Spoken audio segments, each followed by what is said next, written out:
किसान के चेहरे पर राहत के भाव कब आएंगे, ये आंदोलन कब खत्म होगा, इसका आप सबको इंतज़ार है।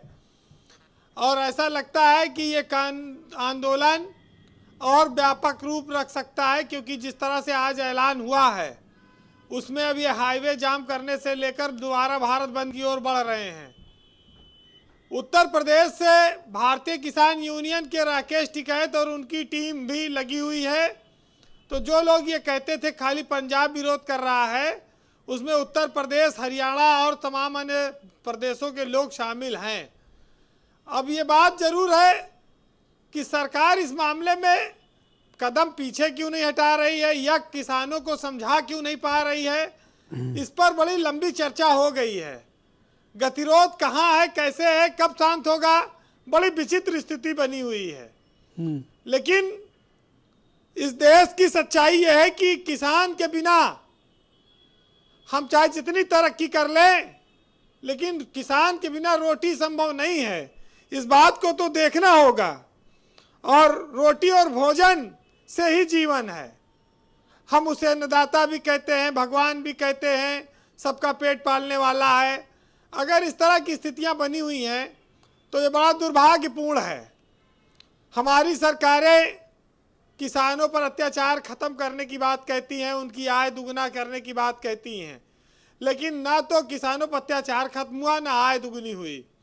अफसरों की आय दुगनी हो गई, नेताओं की आय दुगनी हो गई, देश में व्यापारियों का मौज आ गई, लेकिन किसान की हालत खराब होती गई। सबसे बड़ी बात यह है कि जब भी किसान आत्महत्या करता है तो उसको राजनीतिक रूप से देखा जाता है, लेकिन सवाल इतने सारे हैं कि उनके जवाब नहीं मिल पाते।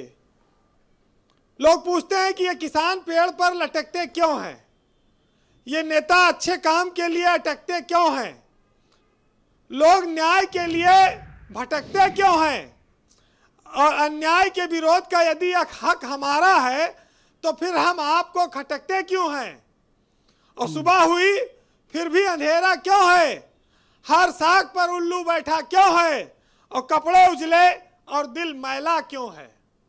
तमाम सारे सवाल लोग करते हैं, जवाब मिले ना मिले, क्योंकि हमारे देश में, इस मुल्क में जब गरीबी से ज्यादा मजहब पर चर्चा होती है तो वहां सवाल का जवाब नहीं मिल सकता। वहां पर गरीबी, किसान, इन सब चीजों पर कहां जवाब मिलेगा। ये दुर्भाग्य कहिए या अब ब्रजेश जी एक जो है आदमी था, वो शराबी था बहुत। तो शराब पीने के लिए डॉक्टर चाहे जितना लाख मना करे वो मानता नहीं था, उसको अपनी चलानी थी। तो एक बार डॉक्टर ने पूछा कि अच्छा, गया वो दिखाने डॉक्टर बोले और बताओ कैसे हो, खाना पीना बंद किया कि नहीं किया। तो मरीज ने कहा हाँ डॉक्टर साहब बिल्कुल छोड़ दिया है, बस कोई पार्टी फंक्शन में जब बहुत रिक्वेस्ट करता है तब पी लेता हूं। तो डॉक्टर ने कहा अच्छा वाह, बहुत अच्छी बात है, अच्छा ये जो तुम्हारे साथ आए हैं ये क्या करते हैं।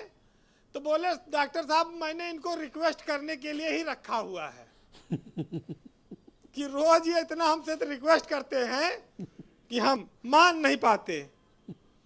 तो हमारे देश में रिक्वेस्ट के भी तरीके अलग अलग हैं और उसको समझने का पता नहीं क्या कब समय आएगा जब समझे जाएंगे ये अनुरोध। लेकिन इतना जरूर है कि हमको गरीबी से, किसान से, इन समस्याओं से रूबरू होना है।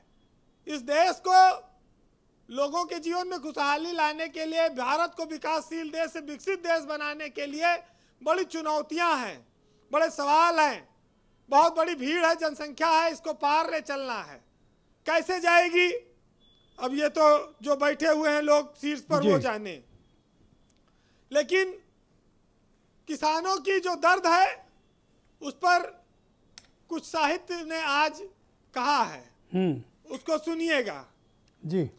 कि जो अपने कांधों पर देखो खुद हल लेकर चलता है, आज उसी की कठिनाइयों का हल क्यों नहीं निकलता है जिससे उम्मीद उन्हें बस चिंता है मतदान की, और टूटी माला जैसी बिखरी है आज किस्मत किसान की, और टूटा फूटा घर मेरा बस 2 वक्त की रोटी है, और हम बुरी हालातों से लड़ने वाले किसान, हमारी जिंदगी बहुत छोटी है।